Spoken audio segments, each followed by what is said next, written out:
하나님 말씀은 열왕기하 2장 12절에서 18절까지의 말씀입니다. 열왕기하 2장 12절에서 18절입니다.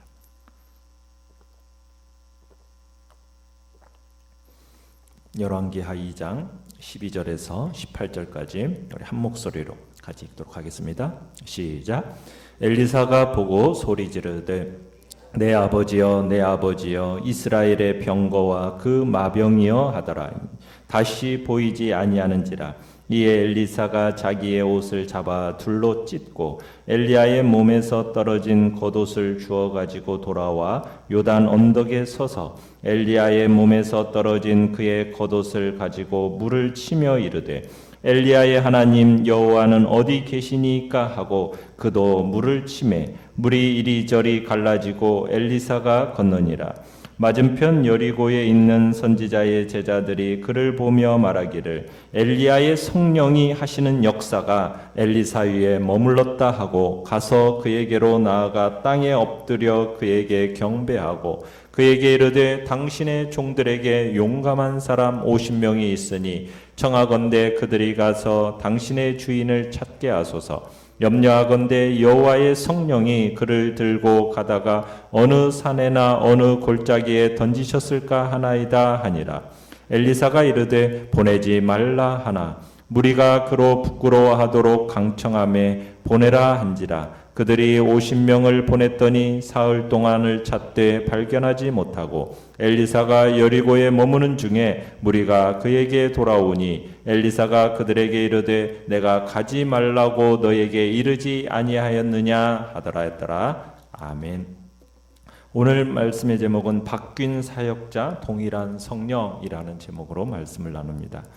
내용 관찰 문제 1번을 먼저 보시면은 엘리야가 불말과 불수레를 타고 승천한 이후 엘리사는 어떻게 했습니까?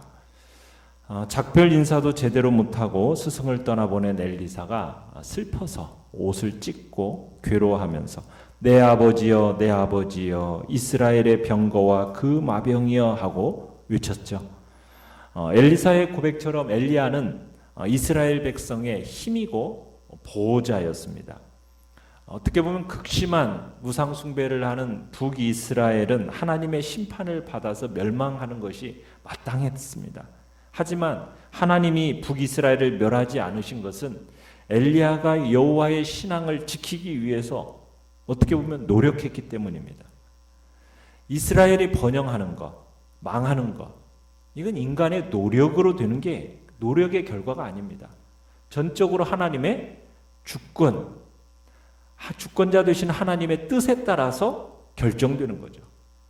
만약 엘리야와 같은 선지자의 활약이 없었다면 북이스라엘은 진작 멸망을 피하지 못했을 겁니다. 어떻게 보면 그런 의미 속에서 엘리야가 이스라엘의 병거요 마병으로 불려지게 된 겁니다. 자, 엘리사는 승천하는 엘리야가 보이지 않을 때까지 하늘을 바라다 봤습니다. 엘리야의 승천이 완전히 다 이루어지자 엘리야가 보이지 않게 되니까 엘리사가 어떤 일을 합니까? 자기의 옷을 잡아서 둘로 찢어버립니다. 둘로 찢었다는 얘기는 다시는 입을 수 없도록 만들었다는 것이고 그 이유는 엘리야가 남긴 겉옷을 자기가 갈아입기 위함입니다. 어떻게 보면 순식간에 불수레를 타고 하늘로 올라간 엘리야, 그 엘리야가 제자인 엘리사에게 남긴 것이라고는 뭐가 유일합니까? 낡은 겉옷입니다. 엘리야가 승천하면서 자기의 겉옷을 남겨놓고 갔어요. 그리고 이 겉옷을 엘리사가 취합니다. 엘리사는 승천을 보는 정도가 아니라 그 겉옷까지 취하게 됐어요. 근데 이 선지자의 겉옷이라는 게 무엇을 의미하는 것이겠습니까? 바로 선지자의 직책을 상징하는 표식으로서 중요한 의미가 있는 것이 바로 선지자의 겉옷입니다.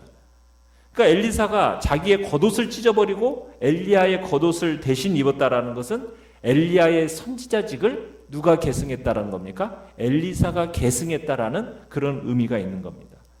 엘리야의 겉옷이 엘리사에게 갔다라는 것, 이건 어느 누구도 말할 수 없는 권위를 이제 엘리사에게 부여하게 되었다라는 이야기를 지금 보여주고 있는 겁니다. 자, 그러더니 이 엘리야의 겉옷을 엘리사가 취하더니 어떤 일을 또 14절에 하고 있습니까?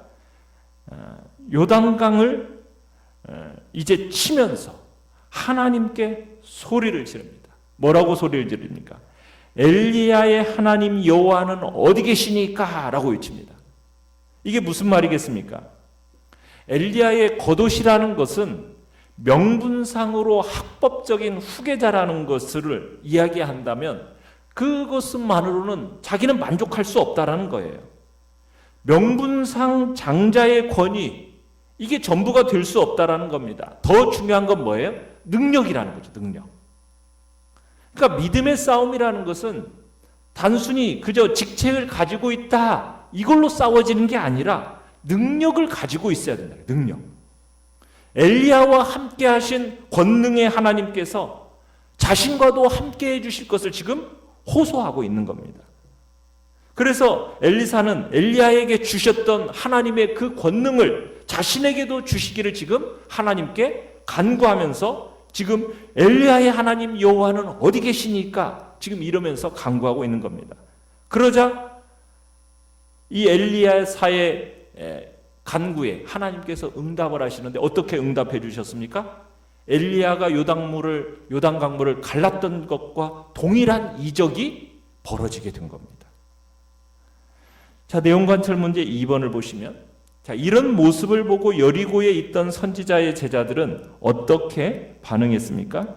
15절에 보시면 이 기적을 지켜본 맞은편 지역의 선지생도들이 엘리야의 성령이 하시는 역사가 엘리사 위에 머물렀다, 이러면서 엘리야의 영감이 이제 엘리사에게 머문 것을 인정하고 엘리사 앞에 엎드려 경배합니다.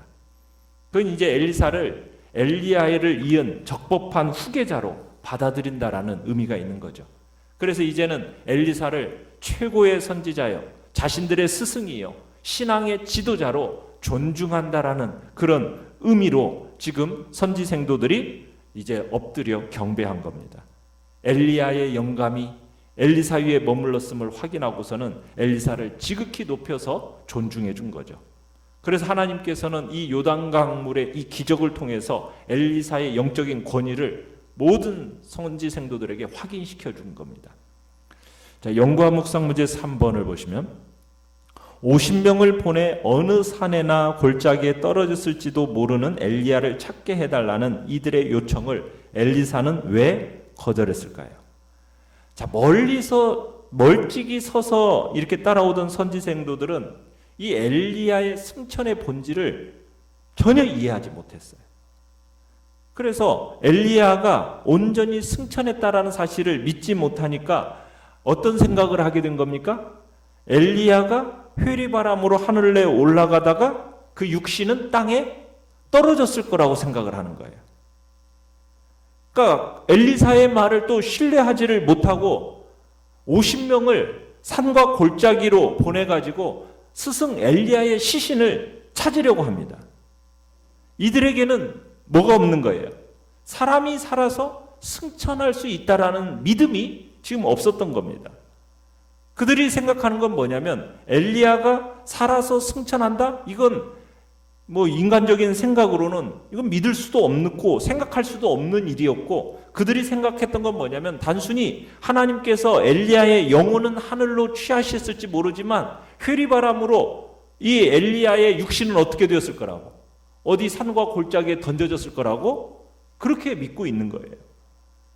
그러나 엘리사는 이렇게 찾고 다니는 것은 무슨 일이라고, 헛수고라는 것을 알고 있었어요. 왜? 하나님이 엘리야를 데려가셨다는 사실을 이 엘리사는 분명히 알았기 때문에. 그래서 엘리사는 말려요. 그런데도 불구하고 선지생도들은 어떻게 합니까?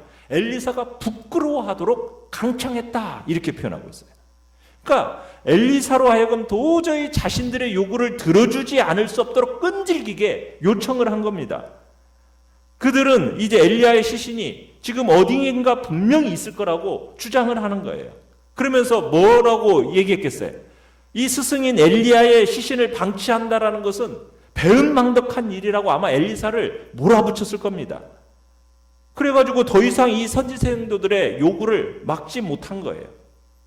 만약 엘리사가 이 선지생도들의 요구를 계속해서 거절하면 엘리사는 선지생도들로부터 자신의 스승을 버린 폐륜을 범했다라는 아마 지탄을 받아야만 했을지도 모릅니다.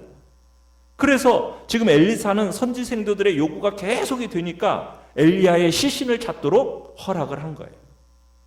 엘리사는 선지생도들이 엘리야의 시신을 찾는 건 부질없는 일이라고, 불신앙적인 처사라고 그렇게 말을 했지만 그들을 책망하는 대신에 스스로 잘못을 뉘우칠 수 있도록 그들의 요구를 끝까지 막지 않고 온유하게 허용을 합니다. 자, 그렇게 선지생도들이 엘리야를 찾아 온 지역을 찾아 헤매는데 며칠 동안 헤맸습니까? 3일 동안. 결국 엘리야를 찾을 수 있었어요, 없었어요? 없었어요. 실컷 찾다가 헛고생만 하게 된 겁니다. 그들은 하나님의 선지자인 엘리사의 말에 불순종했고 그 결과 3일이나 방황해야하는 헛수고를 대가로 치러야만 했던 겁니다. 그러자 엘리사가 그들에 대해서 마지막으로는 책망을 하죠. 그들의 잘못을 지적해줘야 할 필요가 있었기 때문에 마지막으로 18절에서는 얘기하는 겁니다. 뭐라고 얘기했습니까? 내가 가지 말라고 너에게 이르지 아니하더냐 하면서 그들을 마지막으로 책망하고 이제 마무리를 짓습니다. 영적 통찰력이 무뎌지면은 헛수고를, 헛고생만 하게 됩니다. 굉장히 지극히 이성적이고 자신의 경험으로만 모든 것을 해석하려고 하는 그런 사람의 참 모습은 하나님이 기뻐하시지 않죠. 죽음을 통하지 않고 곧바로 불병거를 타고 하늘로 들려간다라는 이 믿음, 이걸 받아들이지 않은 결과는 헛수고와 헛고생만 한다라는 것을 우리로 하여금 보여준 겁니다.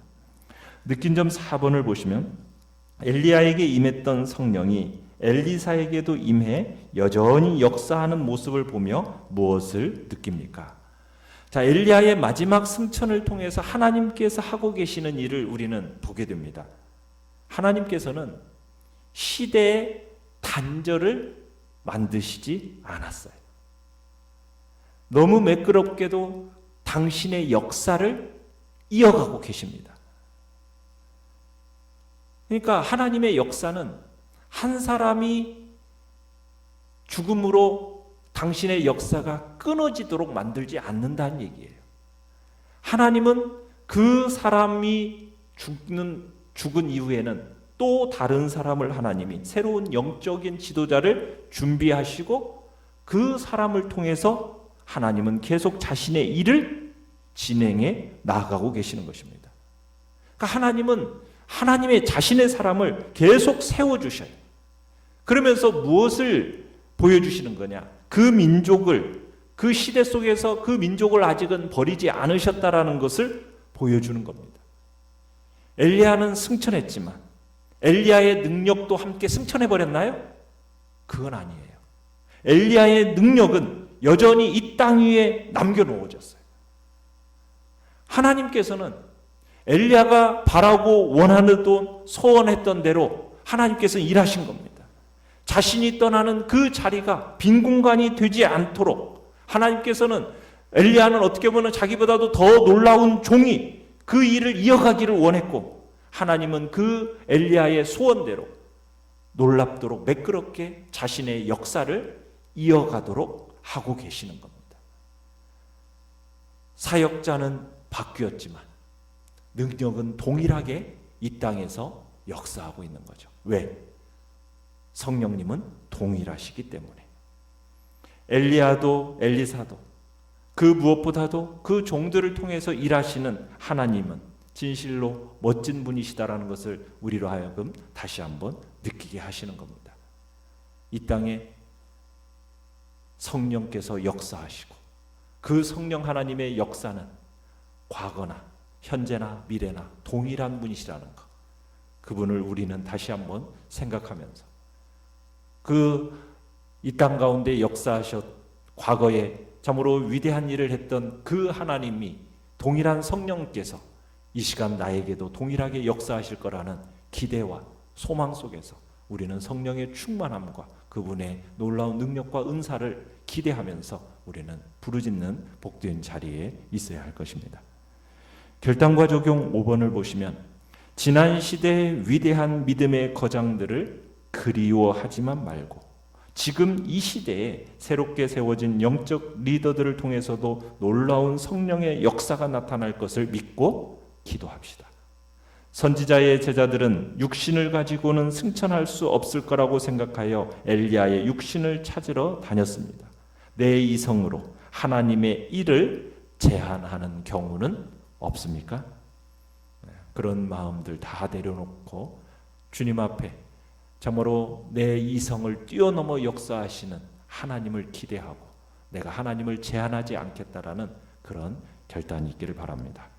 오늘의 기도 같이 읽습니다. 시작. 고정관념을 버리고 오늘도 변함없이 역사하실 성령님을 사모하며 기대하게 하소서. 아멘.